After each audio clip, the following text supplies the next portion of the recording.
What is up, guys, and welcome to another episode of Guarani Vision, the first ever podcast dedicated to Paraguayan football in English. As always, I'm Roberto Rojas, and joining me are my two great co-hosts, Ralph Hanna and Maria Britos. Unfortunately, Fede Perez can't be here tonight, but that doesn't mean that we're going to stop talking about what's been going on in the world of Paraguayan football from both genders, from the women's game, from the men's game, from obviously the club game, the national team game, from all levels, basically, as we talk about what's been going on after a historic game for Paraguay against the best team in the world in the women's game. We'll talk about what's been going on in the league action as well as we start to get towards the end. Yes, it's hard to believe we're almost at the end of the year, guys.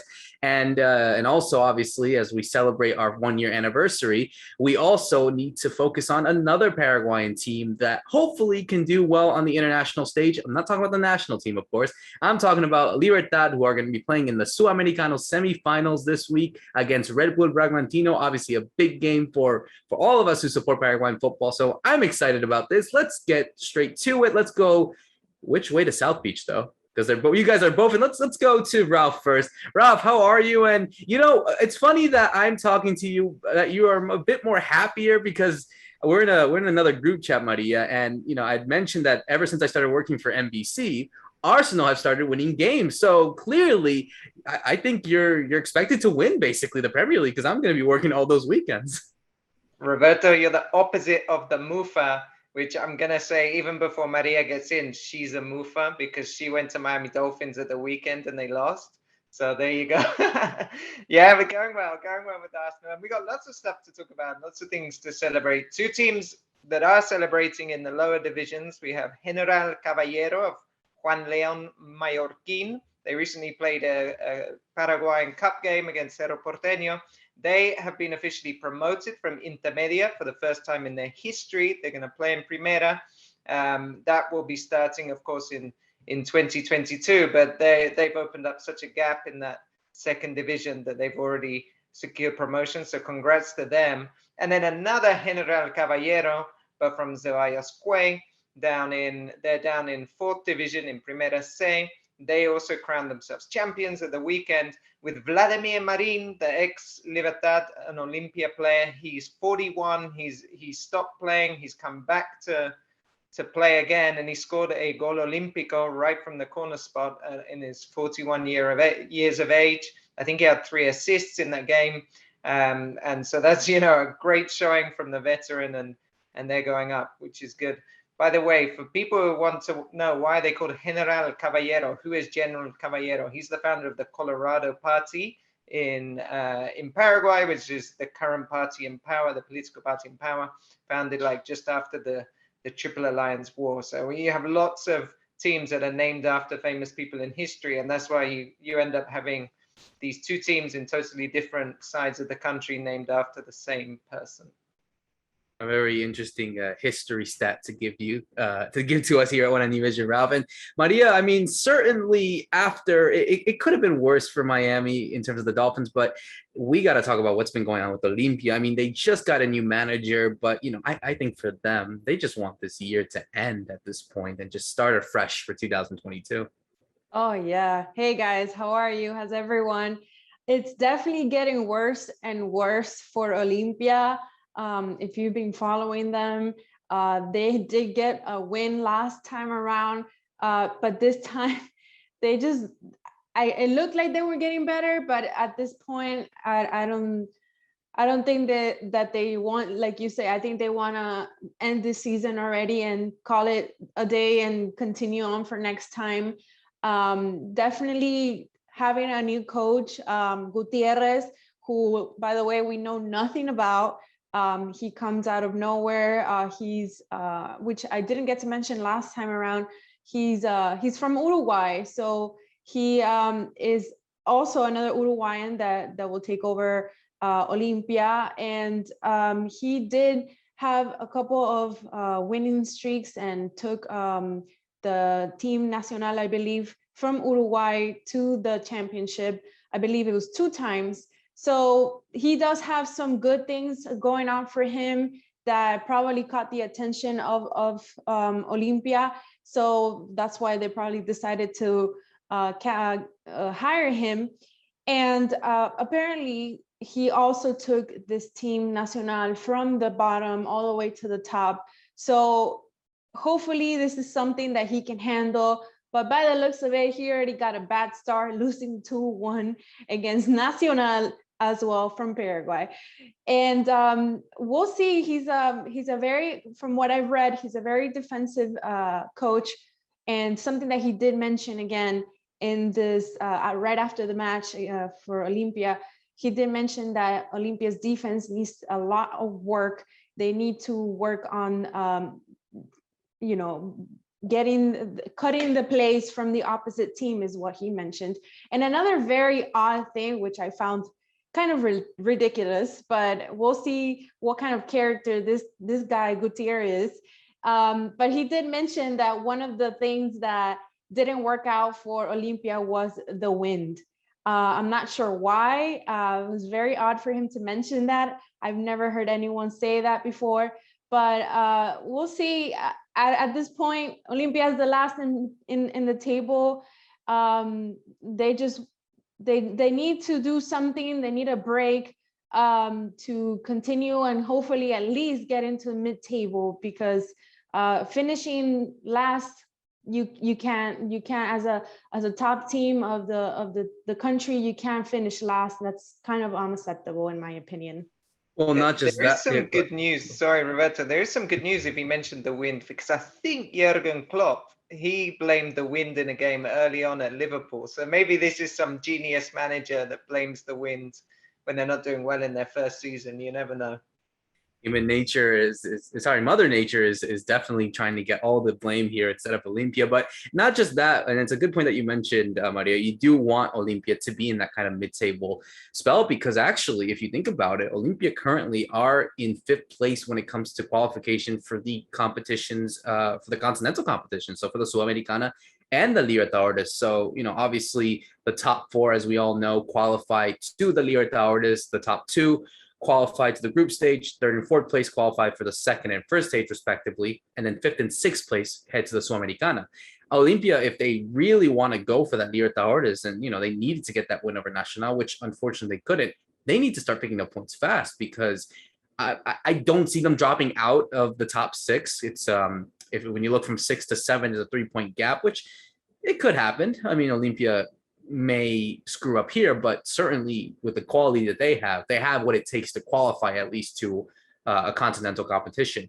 What it will be, I don't know yet, but you know they certainly have to pick up the points necessary if they really want to go for the Libertadores and qualify from there. So we'll definitely have to focus on what's going to happen with Olimpia and their new manager Álvaro Gutiérrez as they finish off the year. But let's go straight into what's been happening stateside. Let's keep it stateside, actually, and let's talk about a very historic match that happened between Paraguay and the United States women's national team, hardly regarded as one of the best teams, if not the best team in the world, the reigning world champions. They took on a historic game, first time ever for Paraguay to take on this country at Cleveland's First Energy Stadium. And as many of us expected, you know, Paraguay was going to go into this game as huge underdogs. They knew that this challenge was going to be absolutely too much for them. And unfortunately, they got a big defeat, and they got their record defeat, actually, Ralph, as our courtesy Guinness Book of World Records person here at Guarani Vision. They did break a record, losing 9-0 on the day, with Carly Lloyd scoring 5 goals as she starts to edge off on her final matches on the United States national team. Buddy, I want to go to you on this one first, because as we had mentioned beforehand, we knew that this was going to happen. I kind of expected maybe not 9-0, but I did not expect them to you know, obviously really challenge, you would say. I think they only came there for the experience. Thankfully, at the time of recording, and obviously when this does get up, they will have played their 2nd game in Cincinnati today. We'll see what happens from here, but there's nothing really you can go from this side. It's just look at the type of differences between both their sides, and it was actually fundamental. If you listen to the broadcast on ESPN, Julie Foudy, a legendary United States national team player and now pundit, says, you know, talking about the huge lack of infrastructure and finances and services that are needed for this Paraguayan team to really succeed. And you kind of really saw that in the difference between both them and the United States in Cleveland a couple days ago. Yeah, definitely. It was a but whoop if to say it, to not say it's something else, but unfortunately, yeah, we didn't expect 9-0 for our girls to go through. There was previously was 7-0 against Japan, which has been mentioned already, but I don't know. I think besides the score, and I think I did see this team very willing. You know, I saw them very hopeful, and they kept on. In my eyes, they kept on going for it. They kept on trying. You know, it was always a one-sided game, but at some point, you know, the ball went over to the other side. So for me, I think these girls really did try their best, and to try to show out there that, you know, Paraguay is coming to be put on the map, you know. So I think that these girls have so much to look forward to, and obviously, as you said, by the time that everyone hears this, we'll see what happens in the next game. Hopefully it's not 9-0. Hopefully these girls got to work on their defense a little bit. Last time they got to get to know the USWNT. So for me, it's always been an experience. It wasn't more about the score, like I said before, and it was just more about, like we talked about this already, and it was more about getting to know the world out there. Probably some of these girls have never been outside of the country, so it must have been an exciting time for them. So I give them a huge congratulations, because it takes a lot of strength to go through 9-0. They kept going, they didn't give up. So hopefully maybe this time the USA girls are a little nicer. Yeah, fingers crossed when we come out of the podcast, or once this is up, we're not talking about another 9-0, but it's hard to find in terms of ways that Paraguay could have got something out the game. I mean, it was almost impossible. They set up very defensively, and that of course allowed the US to attack. But I think if they had tried to play with two strikers, let's say, as an example, the scoreline could have been bigger. I mean, the only way to go against them is defensively. But there are maybe a couple of areas where they could have improved. I thought was down the flanks. It became very clear that US's game plan was, we're going to try and isolate you one-on-one as much as we can, because we feel we're faster, we're more technical, we're more physical. And so the two real pain points are the fullbacks, who maybe didn't get as much support as possible. That said, it's very difficult, because towards the end of the game, I remember in the second half, at least 3 players going down with cramp from the Paraguay side, because they probably never run that hard in their lives in a competitive game, because there's no team they would have played that are as, you know, as athletic as the US. And imagine, like, I think it was on 70 minutes, they were 7-0 down, and then they bring on Alex Morgan. And it's like, what do you do, you know, in this situation? The two things I would take from it that were the positives, I guess, of Paraguay, was that kind of fighting spirit and not giving up. I mean, remember, these aren't all professionals, and these are not like seasoned professionals either, you know. So there could have been a time towards the end of the first half, they conceded 6 in the first half. You could have seen them maybe like fighting among themselves, or heads going down, but that didn't happen. So I thought, you know, that was a good testament to the character of the Paraguayan team, that they did hold their heads up high and keep fighting. And then, of course, the second half, only losing 3-0. I know it's still 3-0, but compared to the first half, there was some improvement. And then I think the other thing was, the idea of this game was to try and showcase some talent on a world stage. This game was being broadcast in the US on ESPN2. A lot of these players will not have played in front of a crowd of 15,000 people. Definitely not a game that's been broadcast as widely as that.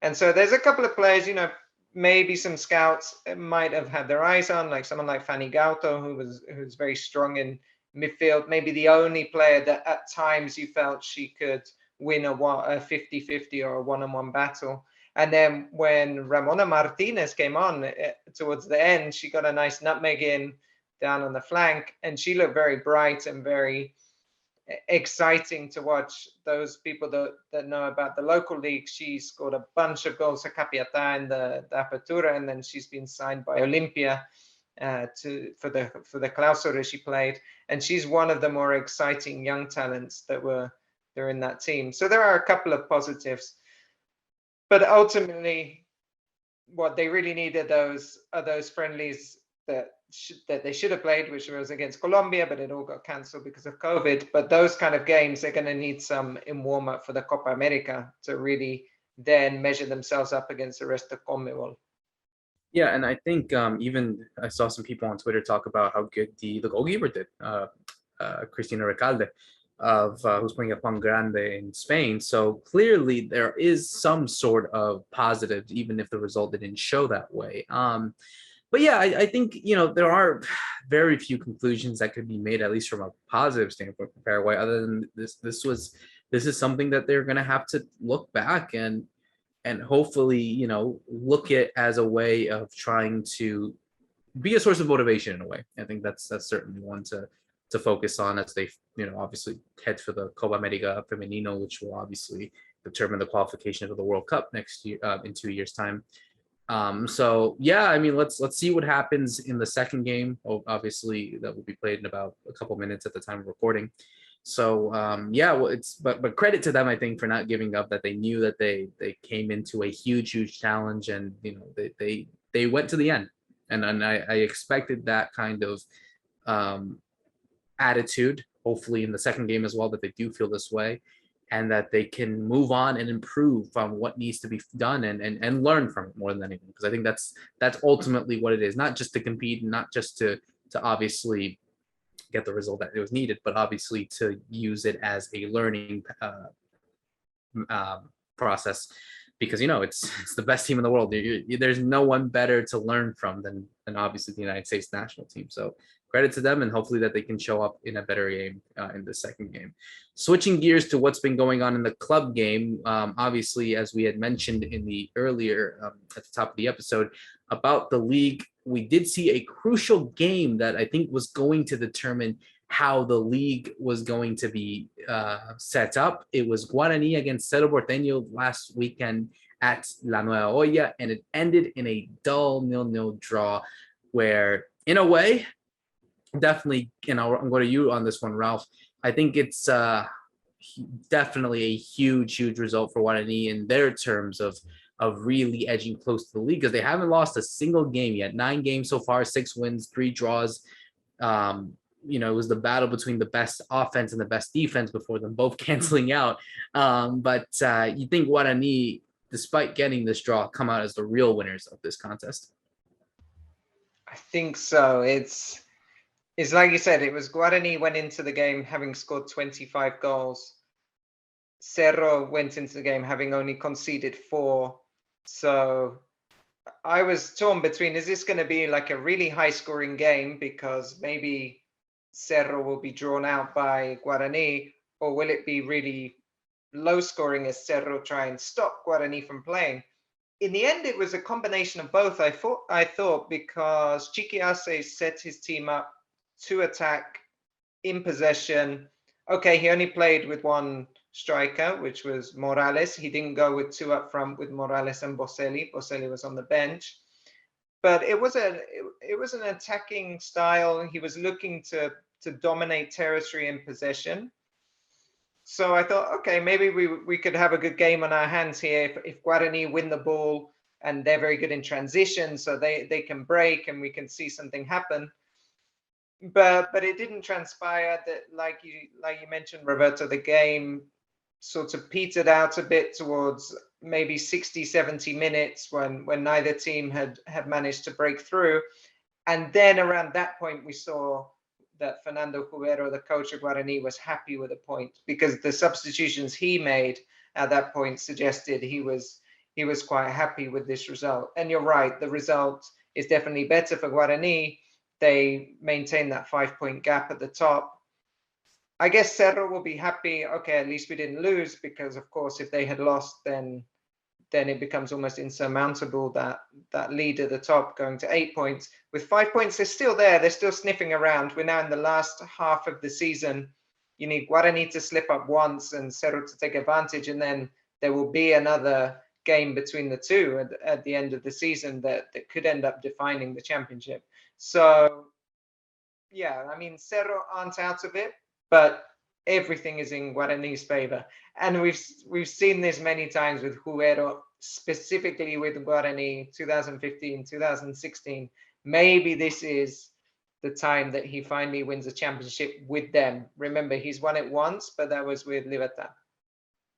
And Maria, I wanted to go on you on this one because it's a good point that Ralph had mentioned, this kind of dark spell that Juero has had on his previous side. Certainly with the way that Guarani are playing right now, they can't afford to slip up, and you don't think they are going to be slipping up anytime soon.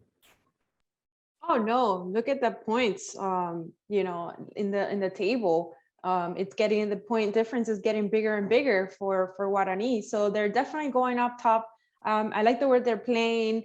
And I think, you know, compared to our predictions earlier, this time around, we, you know, I don't know who guessed Guarani. I don't know. You did? Okay, Ralph did.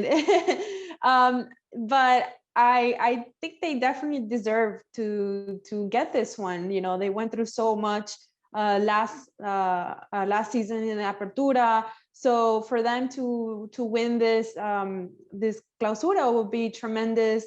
So you know, I think that with more, you get to see more of how they really are, how this team really is, and that's exciting because we also need something different. You know, it's always been Cerro, Olimpia, maybe Libertad here and there, but now it's all about Guarani. So it's definitely an exciting time for them, and I'm definitely rooting for them. And as well as looking at another side, it's good that you mentioned Libertad as we close off with our final segment, is that we do have one Paraguayan side competing in a continental competition. It is the Copa Sudamericana. They take on Red Bull Bragantino, a new side that actually just got promoted last year and now have made it all the way to the Sudamericano semifinals. But Ralph, going to you on this one, actually, because I think we had mentioned this Libertad side as a side that had always spent tremendously under Horacio Cartes. They have made it to semifinals beforehand over the years in Sudamericana and Libertadores, but they couldn't get past this hump. You look at the size that they've had over the years, and they've been competitive. They've been great. This side, however, you look at it, it's a mix of experience. It's a mix of players who are at the right age, and you have youngsters coming up as well. You know, you'd think, and obviously a manager that knows how to win competitions, at least from a domestic standpoint, this is their best opportunity. And certainly you think that if they can get a good result in Brazil, that they can come back to Paraguay, where they tend to usually do well, and they usually do get results away from home, as we've seen in this competition, that they have all the confidence in the world to obviously make it to a maiden final. Yeah, that's right. This is the big one. This is their big chance. I'm just looking here at the previous semifinals. I think the one against Lanús, where they lost the first leg at home, that was 2013. They had a good team then. By the way, as Gustavo Gomez scored the first goal. That was back when he was still a Libertad. The 2017 semifinal, it was a very good Independiente side being managed by Ariel Olan. Who I think they went on to win it if that year, if I remember correctly. And I was looking at that team that played then in 2017, and I mean, they had Jesus Medina, who's now in New York. They had Antolín Alcaraz, Paulo de Silva, Salustiano Candia, some big, you know, classic Paraguayan defenders. They had Lucena, who plays in Cerro now. Jorge Recalde, who's at Olimpia. They had a pretty decent team in that tie against Independiente in 2017. But now, 4 years later, you look at this side and there's a lot of quality there. I mean, Tito Villalba, you've got Taquara, who's just gone and played in the national team after all that time, which shows what good form he's on. You look in midfield, and I think you have some really good experience there between people like Bocanegra. Now you have Hugo Martinez, who's just debuted in the national team, and had a very good game in the last World Cup qualifier. So there's a lot of quality there. Maybe the two negatives, the two things that could stand out is you have this issue with Barbosa, the central defender, who has these errors that lead to goal.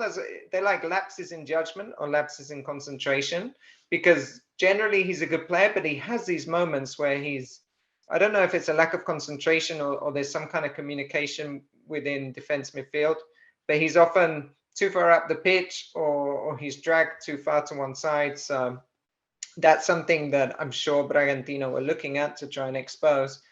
And then I suppose the other thing you have is Garnero's history of not going all the way in cup competitions. You mentioned he's got a very good league record, but he's never quite got there in the cup. Very similar to Jubero that we were talking about, just because Jubero was the manager of Libertad in that semi-final in 2017 against Independiente. And he also got to Copa Libertadores semi-finals with Guarani back in 2015. So these are a couple of the nearly men of Paraguayan management or Paraguayan football management. But let's see, I think anything they get in Brazil, any kind of draw, even losing by 1 goal, they would feel pretty good going back to Asuncion. Yeah, and Maria, I want to go to you on this one as well. I mean, how confident are you of this Libertad side heading into this big game? And of course, even heading into the semifinals, and we also do have to mention as well, there is another semifinal that is happening in the Copa Libertadores where there are no Paraguayan teams, but there are Paraguayan players. As we speak right now, Palmeiras will be taking on Atlético Mineiro, the two best sides, I think, in Brazil at the moment, obviously with two Paraguayan defenders on both sides. Gustavo Gomez at Palmeiras, the reigning champions, and Junior Alonso at Atlético Mineiro. So, it's obviously keeping our eye on Libertad, but also keeping an eye on what's going on in the Libertadores. But going back to Libertad, surely everyone has to feel confident about this side. And it's weird as well that there's not really that much hype about them. Maybe that factors into them heading into this game. Well, I think one of the big things, one of the main factors that could have Libertad going through to the finals is the fact that Bragantino, it's not very well heard of.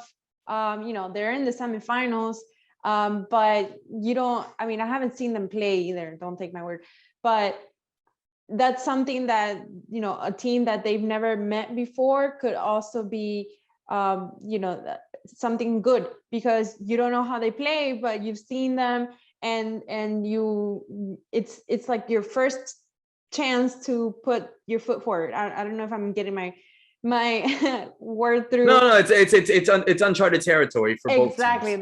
There you go, you got it. But that's one of the main things that I think can work for Libertad. They have gone all the way through to the semifinals, and I think they have been playing fantastic. They're doing so well, and now it's the time to keep going. Don't let anything stop you. It's all about winning now. Hopefully they do get a win, but like Ralph said, I think a draw will be ideal as well, because coming to Paraguay for the second leg is it's definitely in their favor, can definitely work in their favor. They have a good record at home, and they do, I think they have 2 players that are out on injury, but I don't think that's very much of a complication for them. I think they can definitely work around that, and yeah, I wish them the best luck, and let's hope that Paraguay is out there for the world to see again. Well, it's good news at least, and I just mentioned that's not only just Mineiro and Palmeiras being represented by Paraguayans, but all 4 semifinalists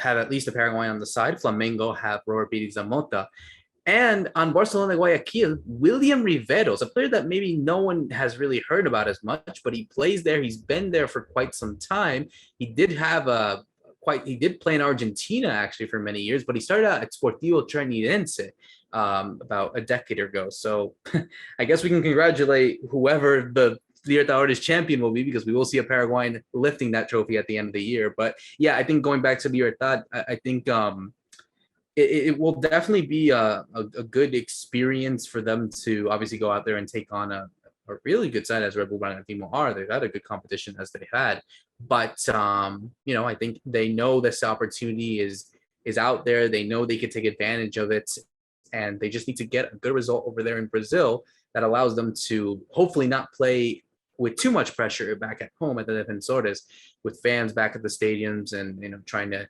hopefully either go one way or the other, but hopefully that it will allow them to feel motivated and obviously go to a maiden final, which I think has always been the dream, and it would be only the third Paraguayan side ever to make it to a continental final, either a Libertadores or a Sudamericana. Olimpia have obviously done it, and Nacional has done it as well. So let's see if Libertad can be the lucky team that makes it to the Sudamericana final. So guys, another great episode as always.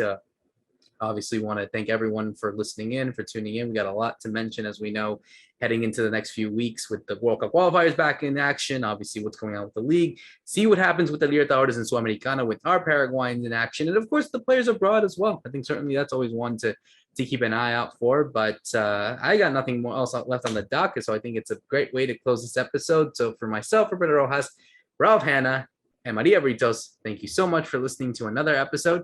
See you soon.